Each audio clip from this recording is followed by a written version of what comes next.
Join us as we celebrate 20 legendary British lorries that shaped the road forever. The Scammell Pioneer was not built for glamour, it was designed to work hard and withstand anything thrown at it. Introduced in 1927 as a 6x4 off-road vehicle, it initially served Britain's colonies where rough, unpaved terrain was the norm. Its reputation grew thanks to its knack of handling heavy loads and challenging conditions, using incredible suspension dynamics rather than the all-wheel drive setups we might expect today. During World War II, the Pioneer transformed into a wartime workhorse. 3 variants: artillery tractor, recovery vehicle, and tank transporter, meant it could tow everything from 60-pound howitzers to stranded Churchill tanks. The Pioneer wasn't just about pulling power, it carried troops, tools, and ammunition, making it an all-in-one battlefield companion. Over 3,400 were built before production ceased in 1945, and its final years saw the design retained for specialized army units until the 1980s, a true testament to its durability. What set it apart? Despite its unwieldy appearance, it was famously reliable on treacherous ground. Whether slogging through North African sands or European bogs, the Scammell never wavered.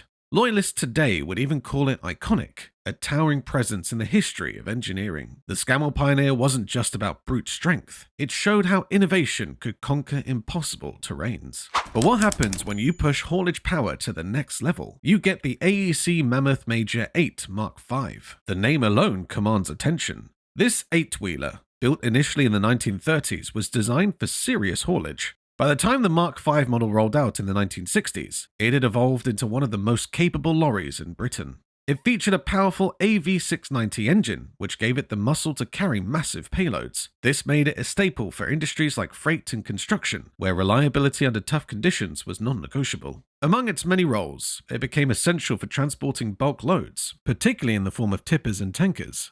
Drivers often spoke highly of the Mammoth Major's pulling performance, but for all its brute force, it wasn't known for creature comforts. The rudimentary cabin lacked insulation, meaning cold winters and noisy journeys for its operators. That didn't deter its popularity, however. Lorries like this were the backbone of Britain's post-war recovery and industrial expansion. One particularly remarkable trait of the Mark V design was its improved suspension, which helped stabilize the 8 wheels under heavier loads. It ensured smoother, long-distance journeys and provided more balance on poorly maintained roads, which were common outside urban centres at the time. For haulage companies, it offered a simple return on investment, machines that rarely broke down and delivered consistently. With 8 wheels and unmatched resilience, the Mammoth Major became a heavyweight champion. But some lorries combined ruggedness with a touch of elegance. Enter the Foden DG Series. This lorry came into its own during the 1940s when Britain needed robust vehicles to rebuild the nation and carry heavy loads across the growing motorway network. This series was instantly recognizable by its curvy, polished aluminium radiator grille, which gave it a distinct personality on the road.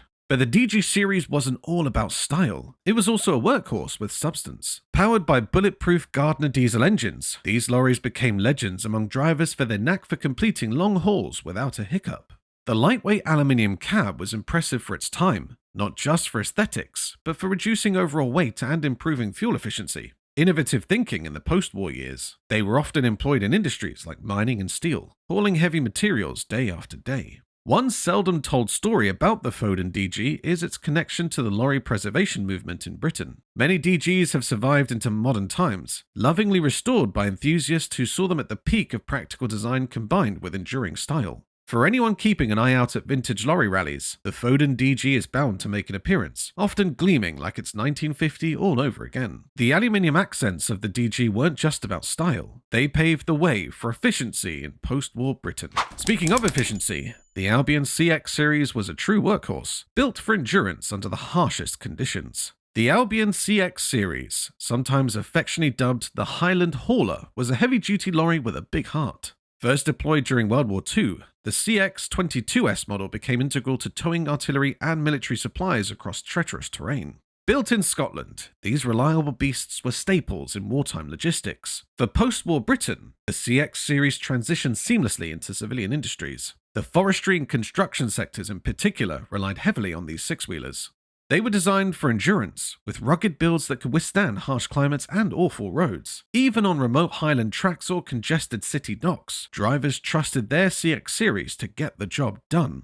What made it stand out? Its engineering focused on practicality. Huge sturdy wheels combined with a spacious flatbed made it ideal for oversized loads. Reliability was another hallmark. Albion used straightforward mechanics, so when repairs were needed, they could be done quickly and without too much expense. Drivers often considered them more than just vehicles. They felt like partners, predictably tough and uncomplaining no matter how hard the day's work was. Today, the name Albion might not carry the same weight in casual conversation, but for anyone with a love of lorry history, the CX series is a revered classic. From military service to mastering civilian industries, the Albion CX proved itself time and time again. But when businesses needed something smaller and nimble for post-war life, all eyes turned to the Austin Loadstar. Not every lorry has to punch above its weight to be iconic, and the Austin Loadstar is proof of that. This nimble, medium-duty lorry debuted in 1949, positioned perfectly for the economic upswing of post-war Britain. It was the ideal size for businesses seeking to deliver goods over shorter distances.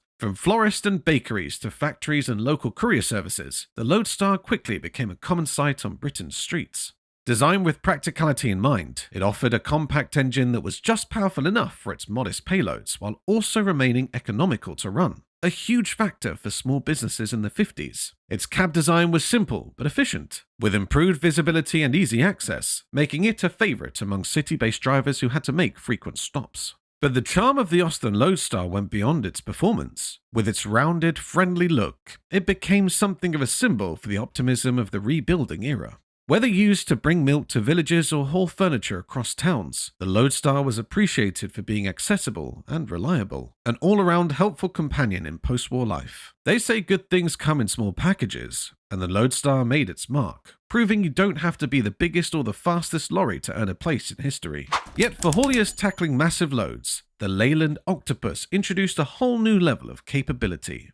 The Leyland Octopus wasn't just another lorry on the road. It was a game changer for long-haul transportation. Introduced in the 1950s, it was instantly recognizable by its 8-wheel configuration, which could handle heavier loads than most lorries of its time. This made it incredibly popular for industries like construction and freight, where weight capacity was king. But the Octopus didn't just haul heavy loads. It did so with surprising finesse. One standout feature of the Octopus was its Leyland-designed 0600 and 0680 diesel engines, which were known for their power and efficiency. These engines allowed the lorry to trudge on through long distances while consuming less fuel. An important factor as the motorway system expanded and journeys became longer. Another strength was its stability. The Octopus's 8-wheeled chassis distributed weight evenly, giving it unmatched balance, even when fully loaded. This lorry was also a driver's favorite. It might not have been luxurious, but its reliable performance and sturdy build earned the respect of those behind the wheel. Leyland kept evolving the model, adapting it to the growing needs of Britain's logistic network throughout the 60s and 70s, cementing the Octopus as one of the most essential haulage vehicles of its time. With an 8-wheel chassis and unprecedented stability, the Octopus dominated the heavy haul scene. But for tougher terrains, it was the Albion Reiver that proved unstoppable. Let's find out why.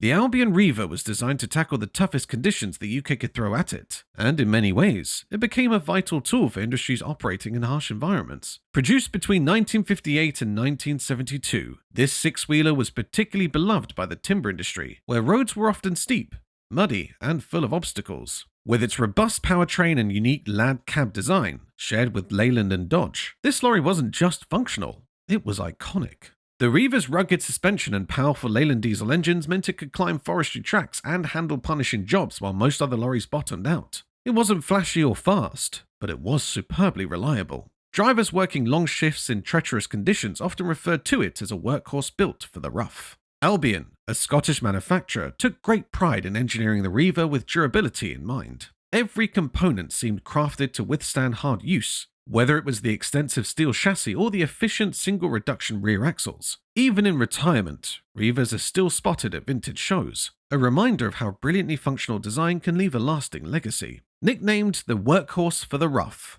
the Reiver showed grit could handle even the harshest conditions. Meanwhile, for compact cities and tighter routes, the AEC Mercury was the answer. Unlike heavier models like the Mammoth Major, the Mercury thrived in tight city streets and shorter distance hauls, making it ideal for urban and regional transport. This lorry was the bread and butter for businesses in Britain's cities during its heyday. The Mercury stood apart thanks to its light chassis and smaller size, which allowed it to knit through tricky urban routes while still carrying impressive payloads. It was a favourite among distribution companies in growing cities like Birmingham and London, where space was at a premium. But don't mistake its size for weakness. The Mercury was powered by AEC's indomitable engines, with its range often including the AV505 or AV470 diesel. From its rounded windscreen to its straightforward cab setup, the Mercury was built with practicality in mind. Drivers appreciated the ergonomic layout, which wasn't common in the 1950s but proved helpful during stop-and-start routes that required efficiency. This lorry's adaptability ensured it became indispensable for local deliveries and smaller fleets, carving out a unique place in British lorry history. Nimble, efficient, and dependable, the Mercury thrived on the streets of Britain's busiest cities. But when lorrying needed something sharp and modular, the Guy Big J took centre stage. The Guy Big J represented a new wave of British lorry design. Manufactured in Wolverhampton, it combined sharp aesthetics with dependable performance. Its angular appearance housed engineering that packed a punch. Offered with a range of powertrains, including the renowned Gardner diesel engines, the Big J was built to handle both domestic and continental hauls with ease. What really set the Big J apart was its innovative chassis. Guy opted for a modular design, making repairs and custom configurations much easier for fleet operators. This practical approach won over commercial fleets that were looking for both efficiency and value. The engines, known for their fuel economy, ensured operators could save money while delivering goods over long distances. But it wasn't all about the numbers. Drivers often spoke highly of the Big J's handling and comfort. It wasn't luxurious, but compared to some of its contemporaries, it offered forward-thinking design touches that made several hours behind the wheel more bearable. Versatile and backed by Guy's reputation for quality, the Big J was one of Britain's most recognisable lorries during its run and remains a favourite among collectors today. Built for practicality and value, the Big J became a fleet favourite across Britain. Yet the Atkinson Borderer brought its own unique flair to the long-haul business.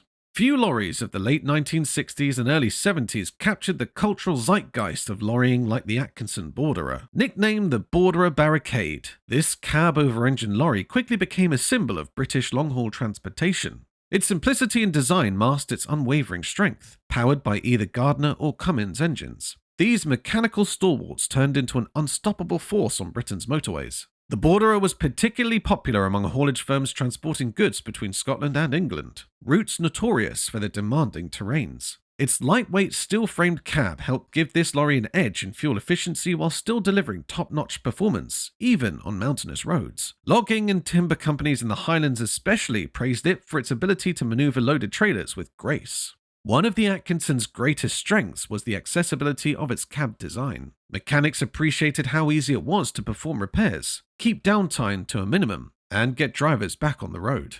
Though its production run ended in 1975, many Borderers continued in active service well into the 1980s, a testament of the longevity of its design.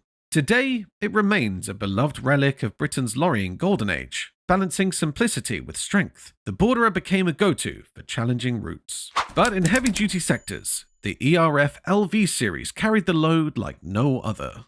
The ERF LV Series wasn't flashing fancy lights or trying to reinvent the wheel. It was all about rugged, straightforward performance. The LV stood for lighter vehicle, but don't be misled by the name. It packed a punch. Designed for heavy-duty operations, this series became a go-to choice for industries that move substantial loads, from construction supplies to industrial machinery. One standout feature was the cab design. It was sharp, functional, and most importantly, designed with drivers in mind. The cab offered excellent visibility and a layout that allowed mechanics easy access for quick maintenance, a crucial advantage for minimizing downtime.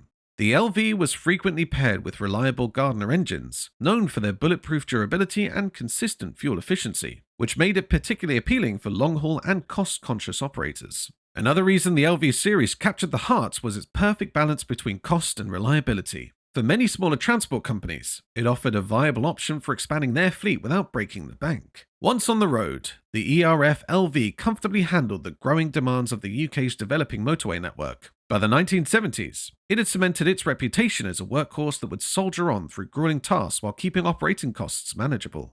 Its storied role in maintaining Britain's industrial backbone ensures the LV is remembered as a triumph of practical engineering. Durable and cost-efficient, the LV set the bar for reliable performance. But when long-haul innovation reached new heights, the Scammell Crusader made its mark. When the Scammell Crusader hit the roads in 1973, it was clear that this wasn't just another tractor unit. It was built to command attention and respect. With its formidable cab towering above its competition, the Crusader became a giant in more ways than one. Known for being tough as nails, it was engineered specifically for long-haul journeys and heavy-duty loads, and it delivered both with style and power.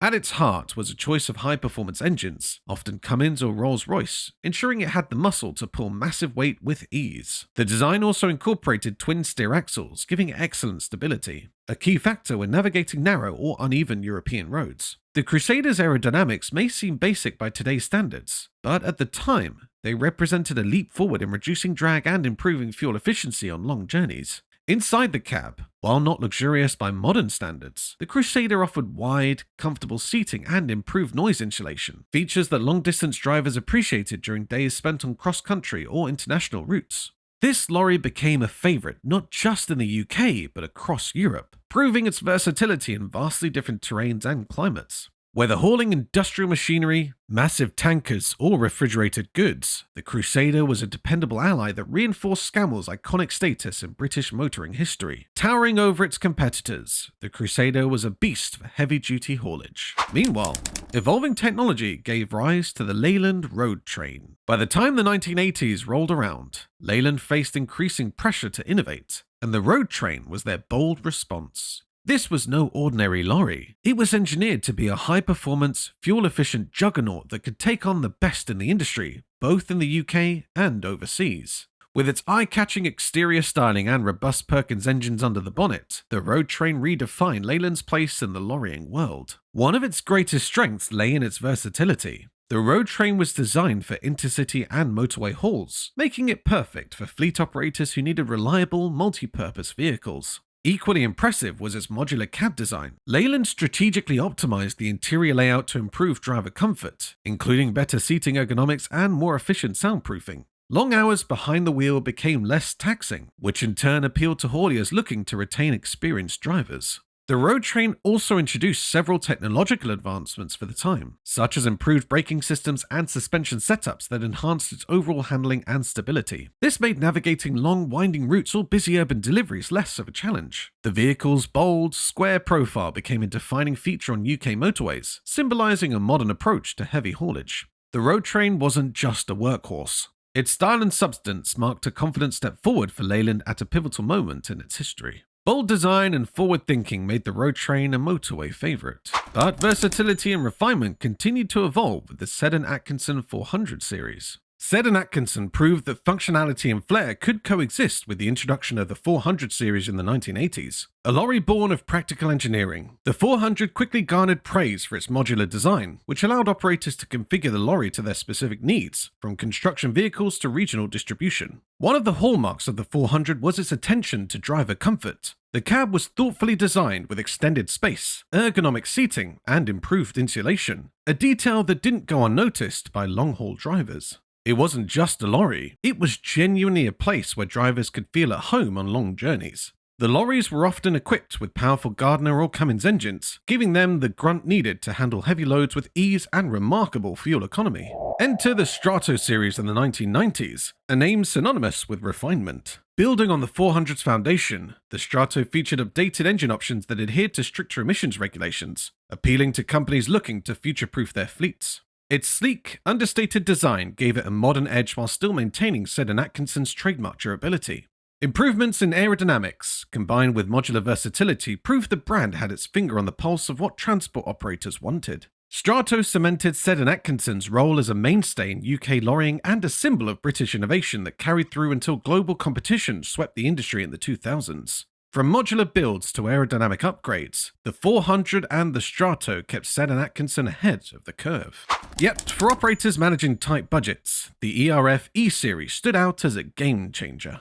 If efficiency and dependability were what hauliers wanted, the ERF E Series delivered in spades. Launched in 1986, this range of lorries were tailored to meet the evolving demands of the time: bigger hauls, longer distances, and tighter fuel budgets. The E Series offered innovative solutions, blending traditional ERF strengths with modern engineering. Particularly noteworthy was its integration of advanced Cummins engines, which became the backbone of its reputation. These engines were known for cutting-edge fuel-saving technologies and unparalleled reliability, making the E Series a favorite for fleet managers desperate to control operating costs. But that wasn't all. The cabs were lighter and more aerodynamic, improving fuel efficiency even further. Drivers, too, found plenty to admire. The spacious cab design incorporated adjustable seating, reduced rattling, and intelligent layouts that accommodated long-haul needs. But it wasn't all about long-distance journeys. The E Series could adapt for both regional and city logistics as efficiently as it could dominate the motorways. Over its 14-year production run, the E Series became synonymous with cost-effective haulage, and it's no surprise so many of these lorries remained operational into the late 2000s. For ERF, the E Series was a crowning achievement, embodying the company's legacy while meeting the fast-changing demands of the transport industry. Revolutionizing efficiency and dependability, the E Series delivered for an evolving industry. And for a late British icon, the Foden Alpha shone brightly before its final curtain. By the late 1990s, Foden, a brand steeped in tradition, was navigating choppy waters in a market increasingly dominated by European conglomerates. But if the Alpha was their swan song, it sang beautifully. This lorry combined advanced aerodynamics with a refined aesthetic that hinted it could hold its own against any contemporary rival. A standout feature of the Alpha was its spacious, quieter cab, proof that Foden recognized the changing priorities of drivers who spent long hours on the road. Paired with Cummins or Cat engines, depending on the configuration, the Alpha delivered both power and reliability. Engine options like the Cummins ISME brought sophisticated electronic management, enabling better fuel efficiency and lower emissions, key selling points at the turn of the millennium. The Alpha carved a niche among UK operators thanks to its adaptability. Whether hauling aggregates, transporting supermarket goods, or outfitted as a tipper, it worked equally well under all conditions. Unfortunately, its production ceased in 2006 when Foden folded under PACCAR ownership. To many, the Alpha feels like the end of an era for British originality in lorry design. But its legacy endures, with several still roaring across British roads today. The Alpha was a bittersweet farewell to British originality, showcasing power and refinement. But ERF's ECX Olympic showed how sleek design could still meet industrial need. The ECX Olympic wasn't just a lorry. It was ERF's bold statement in a rapidly modernizing industry. It hit the roads in the 1990s, with its designers opting for a sleek modular cab that hinted at aerodynamic sophistication. But make no mistake, this lorry wasn't just about looking impressive. Underneath, the ECX packed practical engineering that kept it at the forefront of heavy haulage. Offering an array of powertrains, from Cummins to Detroit diesel engines, the ECX became a powerhouse capable of meeting the varied demands of long-haul routes and industrial transport. Its electronically managed fuel injection systems helped keep costs lower, a feature that placed it firmly in the good books of freight companies during a competitive decade. For drivers, the Olympic cab was a game changer. It focused on comfort, with cushioned seats, better cab insulation, and thoughtful touches like a wider bunk area for long trips. And thanks to its durability, it thrived on both Britain's motorways and its more hostile corners. Hauliers loved it for being cost-effective and dependable, while operators benefited from ease of maintenance thanks to its carefully manufactured modularity. Sadly, like many British vehicles, the ECX's run ended when MAN absorbed ERF and phased out production in 2002. Today, it stands not only as an engineering feat, but also as a symbol of ERF's proud legacy. Mixing bold aesthetics with practical engineering, the ECX symbolized ERF's unwavering ambition. Yet, for decades of resilience, the Seddon 401 series proved what true grit looked like. The Seddon 401 series was a bold statement of British lorrying capability during the 1970s and 80s. Launched at a time when the UK's commercial vehicle industry was navigating through tough competition, the 401 cemented its place as a reliable workhorse built to tackle demanding conditions. It became a key player in various industries, from heavy-duty freight to construction transport, earning a reputation for both versatility and durability. Under the bonnet, the 401 offered robust engine options, including powerful Gardner and Cummins units, catering to operators who needed dependable performance. These engines delivered not just strength, but also impressive endurance, making the 401 a popular choice among long-haul operators looking for vehicles capable of handling punishing routes with minimal downtime.